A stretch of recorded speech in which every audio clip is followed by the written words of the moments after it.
Attention wrestling fans, you're in the blast zone for the only podcast where we blow kayfabe wide open and let you know what it really takes to become a professional wrestler. Presented by America's Academy of Professional Wrestling, this is the Buckle Bomb, and you're about to get blown up. Welcome back, wrestling fans, to the Buckle Bomb. I am your host, Buck Bomber, and I'm bringing back the only podcast where we blow kayfabe wide open. We're ducking and covering in the bomb shelter this week with the returning champion of Buckle Bomb, Michael Arrow. Undefeated, most appearances on the podcast. Yeah, you are welcome. Thank you. Is that okay? You know, I'm still learning, but I still got the most reps in. And we're ducking and covering with the one and only Prince Adam. All right. Here we go, listeners. Listening to the Buckle Bomb podcast. Here we are with Buck Bomber. That's me. So, how's wrestling? Sucks, dude.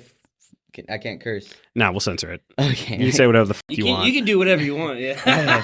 I hate wrestling. Are you kidding me? It sucks. I know, dude. Wrestling. I'm so tired. And I haven't even done anything. We haven't done anything. And it sucks. Bro, I'm just, God, I have to run a podcast about it. It's the worst. Yeah, I mean, this equipment's snazzy. Look at this. Yeah, it stands. Yeah, it's pretty cool. Shouts out to Stan. Yeah, shout out to Stan Callahan again. Stan Callahan. We need to have him back on the show. Yeah, you know Callahan's not even his last name. Whoa.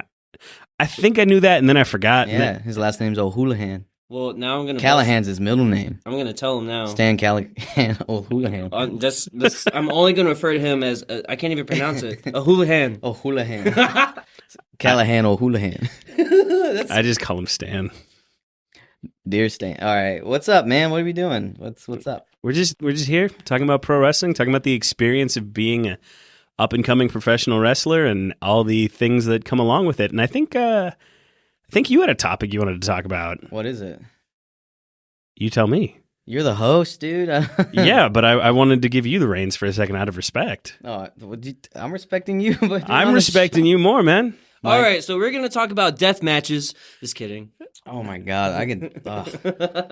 Death matches. Oh, no. That's what's in the business right now. Oh, really? Okay. I didn't mean to really go there. You do death matches once in a while, right? I do. I've done... No.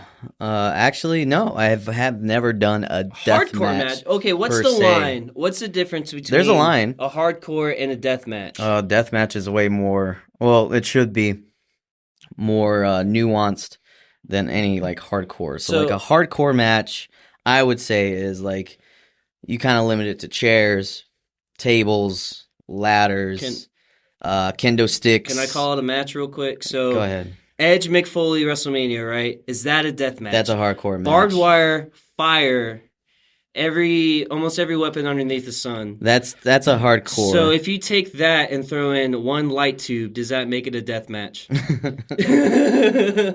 See, I think of that as a death match.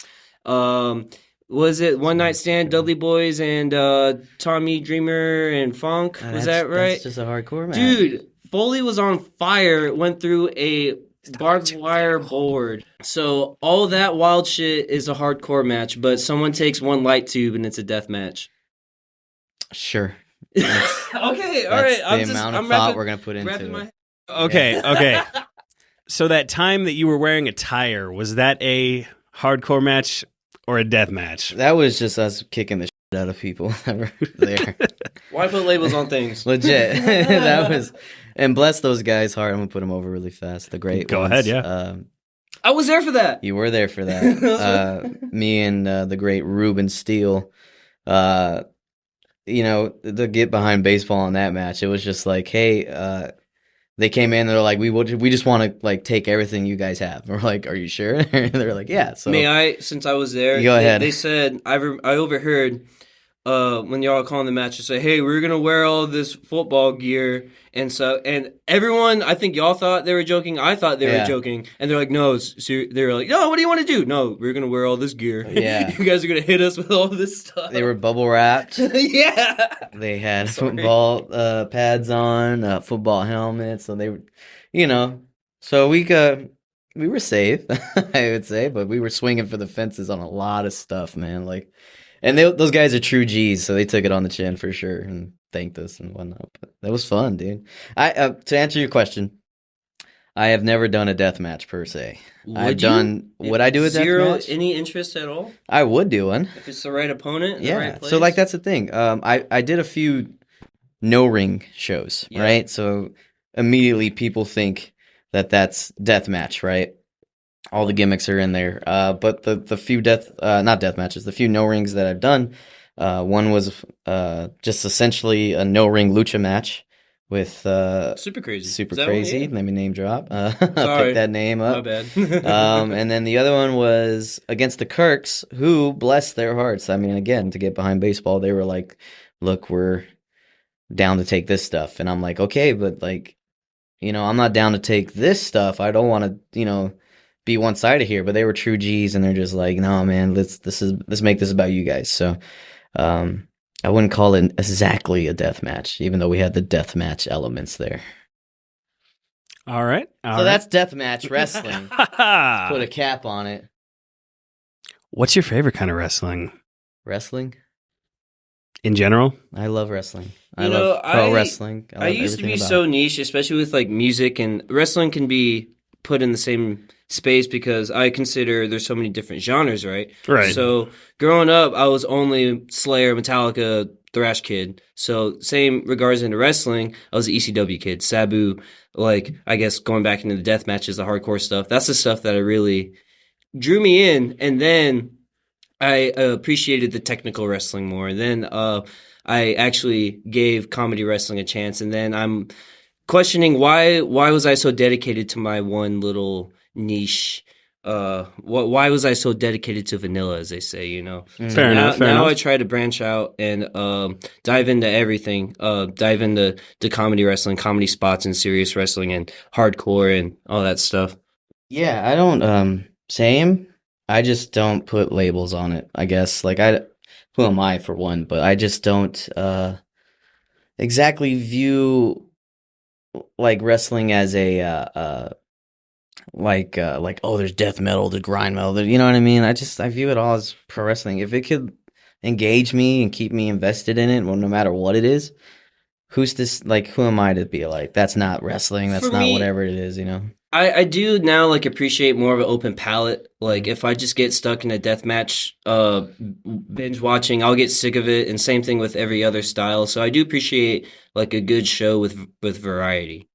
And legit, no, I mean, I don't know. There's as you can tell in the current landscape of pro wrestling, Twitter or the conversation that's being had, what is wrestling? But for me, it's just all philosophical. Let's dive into that. What is your Matt? idea? Yeah, that's what I was gonna. I was like, you know what? If you're not gonna answer what your favorite kind of wrestling is, I'm gonna ask what is and isn't wrestling. Exactly, Morpheus. I don't know. May I throw in a question? What's your idea? If you had the book, and if you had X amount of dollars and said, Adam, I want you to book my company. Please take full liberties. I want your style, your philosophies of wrestling. Where do you start? What kind of wrestling? What's your flavor that you would produce? Like I said, it would be wrestling. I would. So objectively, God damn, you all right? Have fun with your COVID, Adam. Yeah, you're all the way over there too. That's why I'm over here. Okay, so to answer your question, what I would do is the first thing that anybody worth their salt and should do and don't really do, in my humble opinion, is get a budget, right? I have X amount of dollars to spend. Now, X amount of dollars up front, that's going to pay for the ring, that's going to pay for the venue. Now I need to worry about the locker room, to pay for the talent. I'm not going to try to be like, oh, hey, I need to bring you in here on this certain round of rate. Is that okay? No, what's your rate? And if I feel like I have to haggle with them, just because, if somebody never left Austin and they're asking for $200, okay, dude, I don't know if I want you. You know what I mean? But I feel like just with the people that I know and am acquainted with, that show should run me up about $5,000. And everything and every cost. So I need $5,000. I need to make back $5,000 just to make it worth it. Are you going to get sponsors for the show? Yeah, ideally you would want sponsors. Okay, so if I'm going to deal with sponsors, they need to have a say in kind of what's on the show. So like if I'm going to have mom and pop ice cream shop sponsor my show, give me $1,000 for it, they probably don't want to have blood and guts, although I wouldn't be opposed to having that if I was to book it. But, it really depends on where it is. Austin is a gig town. I'm sure there's a lot of people out here willing to give money just to advertise, just to have their product out there, and wrestling is no different, I feel like. So keep it simple, 5 to 6 match card, book the best talent, just so we can, people would want to see more. I wouldn't necessarily worry about storylines yet. I would just worry about the wrestling. Who can give me the best wrestling within their matches, and send the people home happy. That's the thing I would worry about. Go ahead. Sorry. I think that's great, like under the hood, and most of the things that people probably don't consider when they think, oh, I want to open a wrestling company. But I want to ask you, like, what's the fan presentation? Because for me, like, I always kind of wanted more of a sports feel with wrestling. I feel like in the States, so with WWE and stuff, that's something I've been lacking for a long time. You really got to know where to find it. So if I had the book, I would want this, like, almost like HBO fights kind of feel, like this big grand, big fight night, big fight feeling, because I think that's something that's really missing in wrestling. I feel that. You would have to, so immediately you need to know your market, right? So you're in Austin. Just from experience, being around wrestling, the local wrestling scene here for like 5 years, the spectacle wrestling, for lack of a better term, tends to draw a lot more. Right. I've seen plenty of shows that I wouldn't necessarily call wrestlers on the show, but their storylines are spectacle. Their props are in-house, they have a whole art department. They put effort into the presentation of it. And wrestling is there, but it's kind of secondary to all of it. And it drew 2,000 people. It worked. It worked. You can say it because we all know who you're talking about. I don't want to name drop. Okay. It's just because, like, let me clarify. I don't want to name drop for any kind of heat reasons. I'm talking just in a business sense. Okay. You know what I mean? Just what works for this person doesn't necessarily is going to work for this person. You know what I mean? Because Right. I will say, just because that company drew 2,000 people, this other company draws a fraction of that, but those people are paying customers. You know what I mean? And they charge $20 a ticket, and they draw 300 plus people. You know what I mean? That doesn't go without saying that this show, that's full of spectacle and free, if they were to put a price on it, I don't know how many of those 2,000 people would show up, to be quite honest. It's a free show, and the beer's cheap. It will draw. Okay. But if you put a price tag on it, okay, it's $20. I got to drive all the way out there. There's a lot of people probably going to be there. I don't know necessarily how much. You know what I mean? I'm going to spend $20 on a ticket. I'm going to drink at least 6 beers at $5 a beer. That's good too. You know what I mean? And that's what 6 times 5 is 30, 20. I'm dropping $50 when I can go get trashed at Shakespeare's at Shakespeare's for like 2 Long Islands. You know what I mean? That's $20, and I'm drunk, and I can see the real fights. You know what I'm saying? Okay. That's how I would book this stuff, and that's how people need to look at it, is like, where's my market at? Where's the venue? The venue has to be cool, and it needs to be a vibe, especially here in Austin. Right. If the vibe's not right and it's just kind of looking like a gymnasium type deal, it's not as cool. That's really hard to find, and some companies I think really have that what's the word I'm looking for, like the ambiance, like the great that great venue, the great look.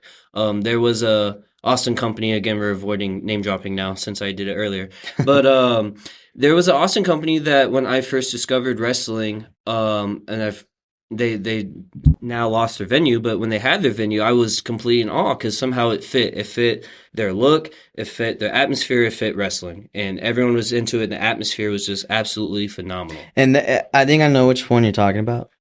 And I'm not sure. Did you work that? No, it was before I was in the business. Okay, so the problem with that one, yes, like the vibe was right. It's at a cool Austin bar. You got like all the Austin, gutter punk people that think it's cool and they come out. But those people are only like a fraction of the audience that you would want to break even. So the problem with that, I feel like a lot of people, I'm not going to name names, they just tend to go for the cheaper talent because the show's not drawing more, right? And so they'll rely on friends of friends. Or my friend over here, he'll work for $30. He'll work for $10. They'll work for whatever. And it just, like, the reason why they don't have valuable workers, exactly. They wonder why the show doesn't draw. And it's just like, well, because, maybe you do have a valuable worker on there and later on the card because you were like, oh, this guy's good, he deserves a main event. And also, let me just finish. They just have to wade through all that BS, you know what I mean, to get there, and it's exhausting for a crowd. Imagine you ever paid money for a movie that's like 2.5 hours and it was boring and it was garbage and it was corny. And then like the last maybe 5 minutes of it was pretty cool. Yep. It sucks, right? So I don't understand why people don't view running a show like that. But yeah, who am I? I don't know. Go ahead. Sorry for stomping on your toes, but it's funny when you said that because I've thought, and of course this is me seeing it from an outside perspective still because I wasn't quite in the business yet, but I've heard of the opposite thing happen where people only go for nothing but names. Mm-hmm. They spend all their money on the big names and they don't pay any attention to the local talent. And if they do, they're getting squashed and then they wonder why the local talent doesn't get bigger. Okay, so my take on that would be, just exactly how you say, they rely on the names, right? Do those names draw a house? Maybe. Probably not, though. You kind of need to intermingle everybody within each other, right? So, like, I've seen a show in Austin, and I'm just gonna say Austin, just because it's my hometown, and I've seen the most wrestling here, right? Had nothing but names, and they drew like 600 plus people every show. Now they only ran every like 2 months or so, but I'm not exactly sure if they made their money back. If they did, they would still be here. Does that make sense? Yep. So if you're constantly running in the red, bringing in names, drawing a house, but it's not paying the bills, what are we really doing? We need to start building people up, right? We need to start building people up that, we need people to care in what we're producing. I can watch whoever let's just say Kid Bandit right now, just because they are, I've seen the most, like one of the most over people I've seen live, right? We can bring in Kid Bandit, right? I'm not necessarily going to rely on them to draw the house every time, no matter how talented they are or whatnot. Like I would want them to be in a program or or put over my talent, just so people can come back and see my talent. Because if we elevate them up, people will come back every time and see them. You know what I mean? You can't really rely on names, and there's a lot of people out here that do, and it's only because they love wrestling, and I can't blame them. Hey man, if you got a paycheck and you're willing to fly in somebody just to put on a match that you want to see, never have seen, more power to you. As long as the boys get paid, I don't care. But are you gonna make money on it? I don't know. Yeah, as long as the boys get paid. Okay, so that's all you really should worry about, right? For sure. I have my own take on sponsors, on what this all means for the business, because sponsors ideally should pay for the talent, right? I've never had a conversation, and it's probably why I don't get booked as much anymore. I've never had a conversation with a sponsor. It's always, hey, so-and-so sponsored you. Okay, did you tell them my rate? Or are you going to pay my full rate? never had an answer to that question. That's what the business is. It's always, hey, this person's throwing in $50 for you. That's all you're getting. I think that's wrong. I think, you don't need to tell, let's just call a spade, a mark or a fan, if you will. I really don't like that term, mark. A fan, how much money I make per show, But if they're willing to throw in on that, hey, more power to them. But I expect my full envelope to get paid. Okay. That's something, man, I've always maybe been taken advantage of, or maybe I was too nice. And wrestling has really taught me to stand up for myself, to stand up for that shit. And if you don't ask for it, you won't get it. No one's going to put it in your Hungry hand. mouths get fed. But, and there's, and I say that with that, but, excuse me, I still believe in the paying dues of the business, You get what you deserve. Exactly. I still believe in showing up early, setting up a ring, helping tear down. I still believe in, if you're just starting out, you should, earn your worth, so to speak. I still believe in driving hours to a show just to wrestle, to get better, to get reps. And, if you get $10, you get $10. Like, that's totally fine with me.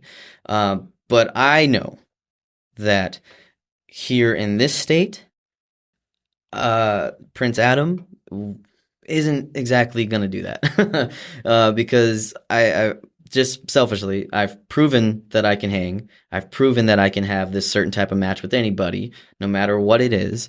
And not for nothing, I come out through the curtain, even if I don't work there regularly, I get pops. People care about Prince Adam, the gimmick and the character. So I don't feel like I'm going to work a dark match for a new show. Does that make sense? Yeah. Now, here's the other side of the coin. If there was another show that is outside of Texas, let's just say maybe even here in Texas, and, they don't necessarily know me. They don't necessarily know what I can do, and they want to throw me a bone, I'll take it. It's totally fine. I'm not above that.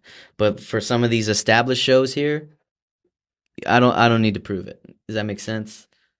And may I say also, Adam, you had a big part in training me, so of course it might be a little biased, but you are well respected in Texas. Most people here working know who you are and respect you, and so that you earned that, and you earned that by doing what you said: showing up early, staying late, paying your dues. And there's a difference if you show up late, you don't pay your dues, and you still demand. Exactly, man. Exactly, and thank you for your kind words. I don't necessarily believe that, but thank you. And like I said, if it was like any outside, like I have bookings coming up that are outside of Texas, and I'm probably going to be like the young boy going out there. It's only because they don't know me, and I'm willing to start the process over again. And that's what pro wrestling should be.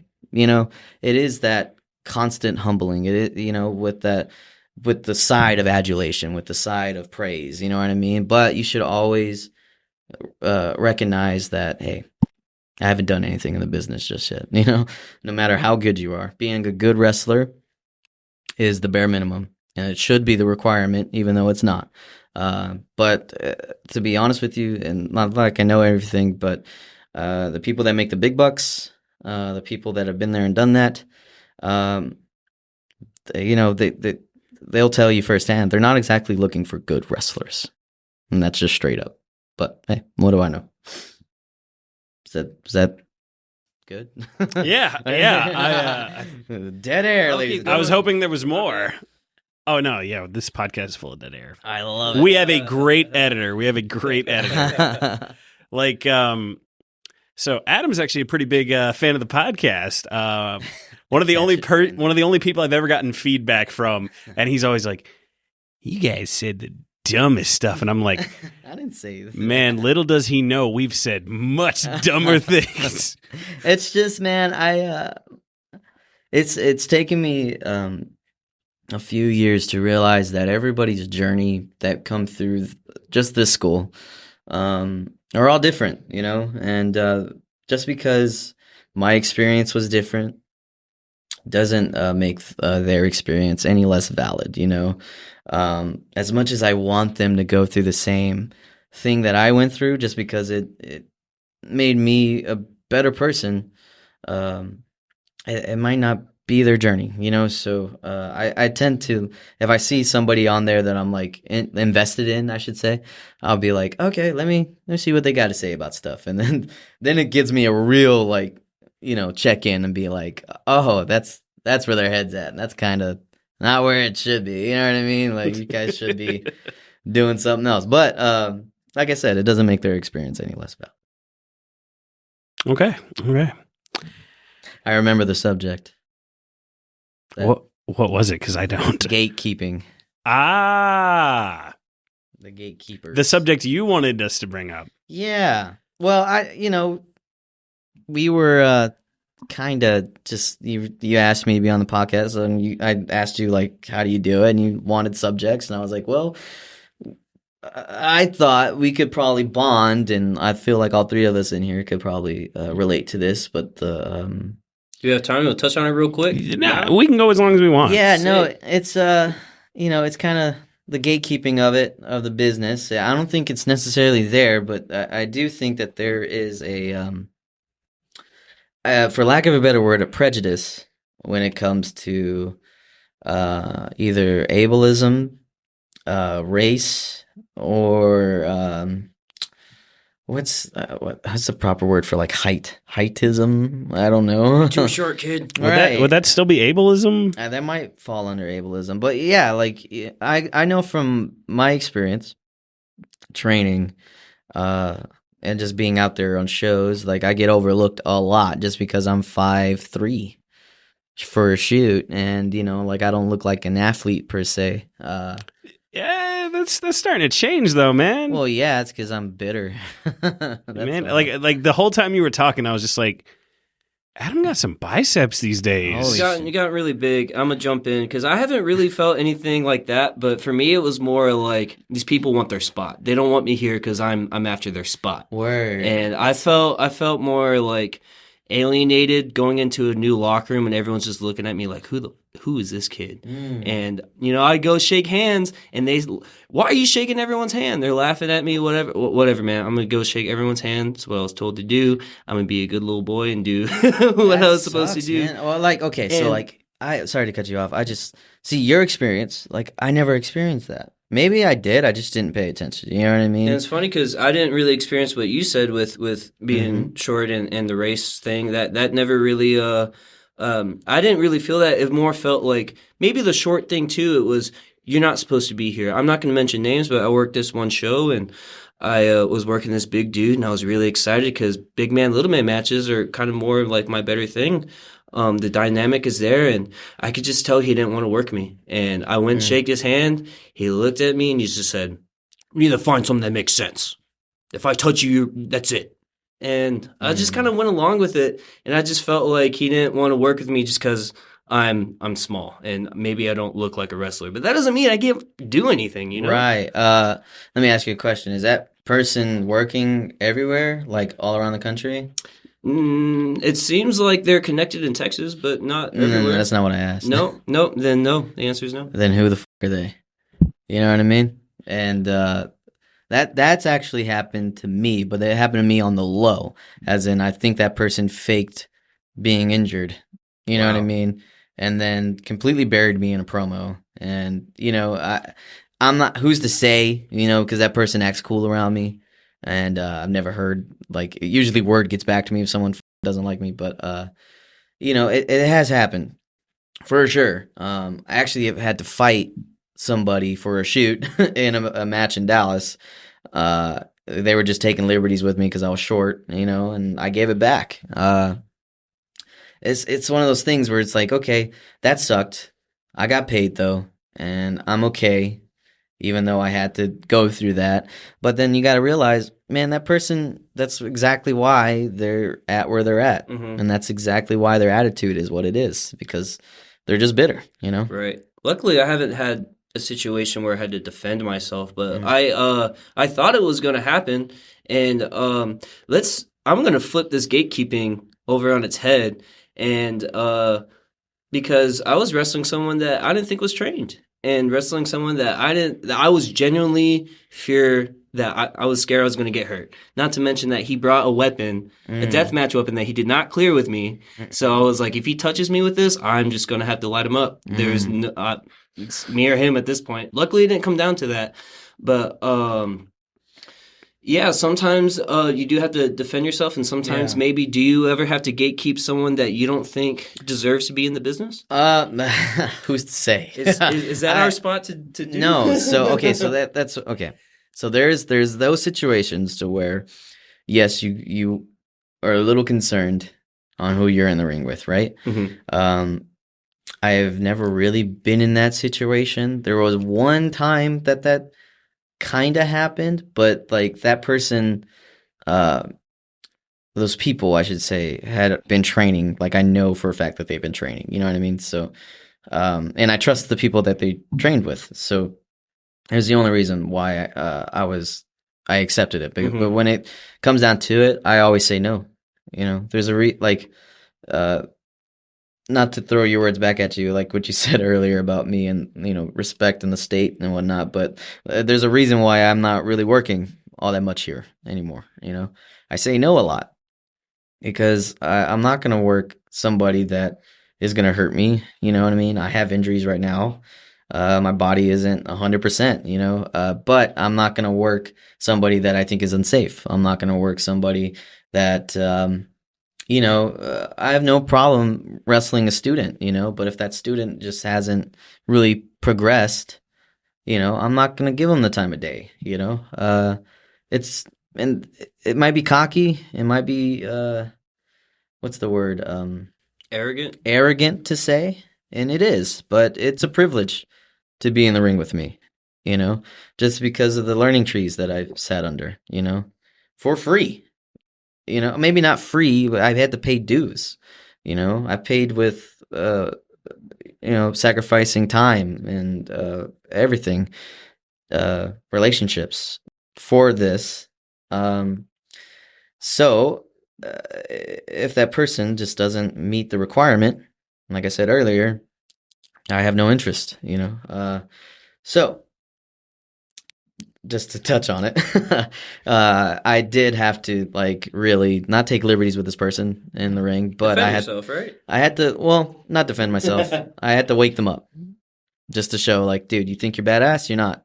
You're blown up and you almost hurt me. So now I gotta, you know, get my pound of flesh back, so to speak, you know? So I don't think that's necessarily gatekeeping. I think that's just a wake up call. Policing? You know? Maybe, you know, if we're going to call it that. I don't necessarily want to, but it's only because it's like, you know, some of these cats out here, you know, they want to be validated and they want to think that they're doing a good job and they talk a lot of game on social media, but rarely do they ever deliver it. They, you know, the real ones that do deliver it, they don't have to say anything. Right. They have other people do it for them.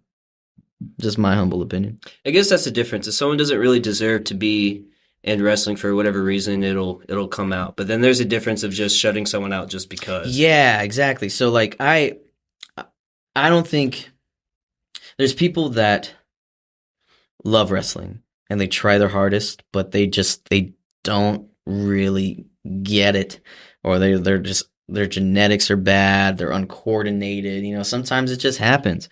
But the people that really love this business, they're going to find their way, you know, no matter what bullshit throwing at them, or it's thrown at them, no matter what people say, they're going to find a way just to do something in this business, whether it's production, whether it's reffing, whether it's managing, whether it's, you know, maybe running a show. Maybe they run a good show. Who's to, you know, I don't know.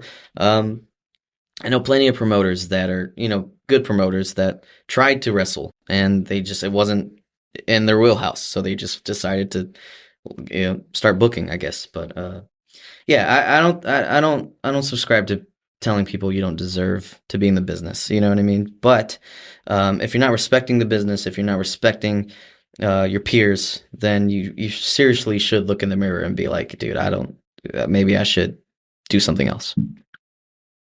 Yeah. Wow. We've certainly gone all over the place today. Do we need gatekeeping in this business? No, we need self-awareness. We really do. We need everybody to be self-aware. We need everybody to be respectful, not only to the business, but to each other. Because I'm not going to go and tell somebody you're not working hard enough, and I'm not going to lie to you. I have done that in the past. And that, usually that person doesn't prove me right. But I'm sure my words didn't help. And I deeply regret that, because who knows, maybe me telling them, hey man, I know you're trying your hardest. Maybe it could have been their pick me up, that really drove them, just because my inner passion and my inner wheelhouse is to be like, go, go, go, no matter what, even if you're injured, even if it's a birthday, even if it's an anniversary, go and be better. I'm not gonna look at someone lesser than just because that's not in their spirit, so to speak, So yeah, self-awareness and respect. That's what we need more of. Yeah, because actually bringing that back around to the school, we had somebody who didn't have any self-awareness or any sense of respect come through here recently, and it's very rare somebody gets kicked out of AAPW, but we had that occur recently, and he was somebody who didn't show respect to anybody, is constantly trying to fight people over little. Well, it doesn't matter what business you are in. I think if you just come off that way, if you haven't learned respect, and if you haven't learned to respect anyone, then that's just no one's. I cannot talk right now, man. I'm sorry, but if you act that way anywhere, wrestling, any business of work, like you're just gonna get weeded out. I feel like that's just common fundamental attributes that someone just needs. It's funny that I know what you're talking about, but like my first day back here, that was the day he got kicked out. I didn't even see that they got kicked out, you know what I mean? But like I really wanted to be there for one of those moments, just to, the machismo in me is like, I wanted to see it, but right. No, yeah, people tend to bury themselves, man. I've seen it every time. But like it never fails.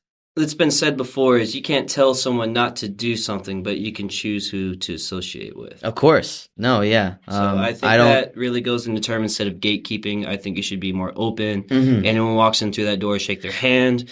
And Right. But, yes. But people should earn it. Yep. I think that's what it's really about. Because you guys know me. I don't, just because I'm here, whatever nugget of information I may have, I tend to give it out. But recently I've just, been keeping my cards close to my chest because I don't want to disrespect the people that have helped me, So I tend to pick and choose who I dish out advice to, just because I don't want to waste it, and I don't want to disrespect the people that came before me. So, man, it's a wild podcast. Yeah. Well, speaking of that, I come to you for advice all the time. Yeah. I think out of the people whom I look up to in this business, I think you are the person I go to most often, because let me tell y'all something. Let me pull back the curtain even more. Adam is the only person in the world who calls me out on my bullshit. Yeah. There have been like a million times where I've been like, oh, this happened, and everyone's like, oh, Buck, you're the best guy. You never do anything wrong. Everybody else is wrong. But Adam will just be like, well, you usually have a good one-liner at the start of it. It's only because I would be doing you a disservice. Not, but I appreciate it so much, man.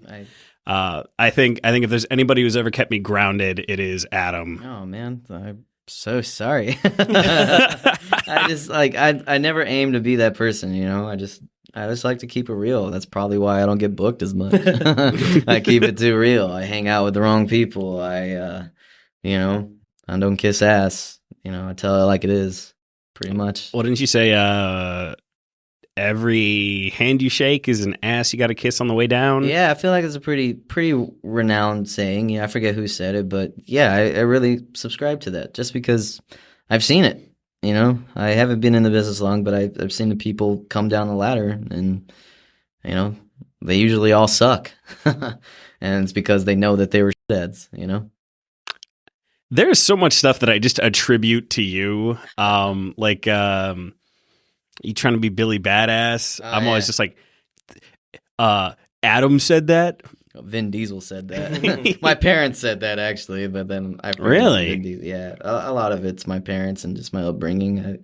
I have a lot of mentors. I have a lot of people that I look up to, and all I do is regurgitate what they've told me. So I mean, but aren't they just regurgitating what someone said to them? Maybe.